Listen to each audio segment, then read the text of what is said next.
Me and my team always know, what we can do. So nothing surprised me, you know what I mean? So I know I was always going to be here at the #1 spot. Remember, I bring my name?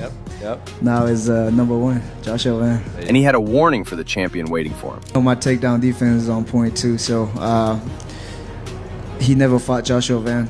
And so he, you know what I mean, soon we going to find out. Like I said, man, I'm Joshua Van. I don't fight like this, guys. Yeah. So it's going to be a whole different fight. Months later, even Royval would admit he had underestimated what he was walking into. Okay, I fought Joshua Van as dumb as I could fight somebody in this world. And I knew I was going to do that. I wanted to go do that. I wanted to go box him in the pocket. I wanted to prove something, and didn't work out necessarily. The kid from Myanmar had earned his title shot, and Alexander Pantoja was up next. Just 6 months after his war with Royval, Van walked into T-Mobile Arena at UFC 323 with a chance to take everything. Standing across from him was Alexander Pantoja, the cannibal, riding an 8-fight win streak with 4 consecutive title defenses. Pantoja had cleared out everyone in front of him. Brandon Royval twice, Brandon Moreno, Kai Asakura, Kai Kara France, Steve Urseg. Some had already begun comparing him to Demetrius Johnson in the division's all-time GOAT debate. The betting markets made Van a +200 underdog. Pantoja was confident he'd extend his reign with another submission. Joshua, he's the next. If I can bet, but I can. Why not submission, bro? Easy money, man. I thinking about the guys in the last my two fights. See the odds. Pantoja finish with submission. Maybe I need a choke. A lot of money, bro. Free money. If I can bet, Pantoja versus Joshua Van, need the choke. I don't know the round. Van didn't share Pantoja's confidence in a submission. In fact, he predicted something no one had ever done, finishing the champion inside the distance. I feel like I'm going to knock him out inside 3 rounds. If not, it's going to be a war. You know Pantoja, man. I'm going to bring it, so. And I'm going to bring it, so, you know what I mean? I'm thinking inside 3 rounds.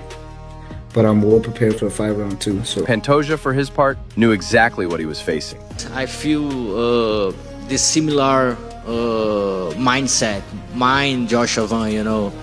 I think when you bring all that for you, you can see your opponent is a tough opponent, you know. When the cage door shut, the fight everyone wanted lasted 26 seconds. Pantoja came out aggressive, throwing a high right head kick. Van caught it, elevated the leg, and shoved Pantoja backwards. The champion twisted midair trying to brace himself, and his arm folded awkwardly beneath him as he hit the canvas. As Van moved into ground and pound, Pantoja stayed down, his elbow dislocated. The referee waved off the fight. Joshua Van, 24 years old, born in Myanmar, second only to John Jones as the youngest UFC champion in history, was the new flyweight king. Yes, man, he's, like I say, he's one of the greatest of all time. And, I didn't want the fight to go that way.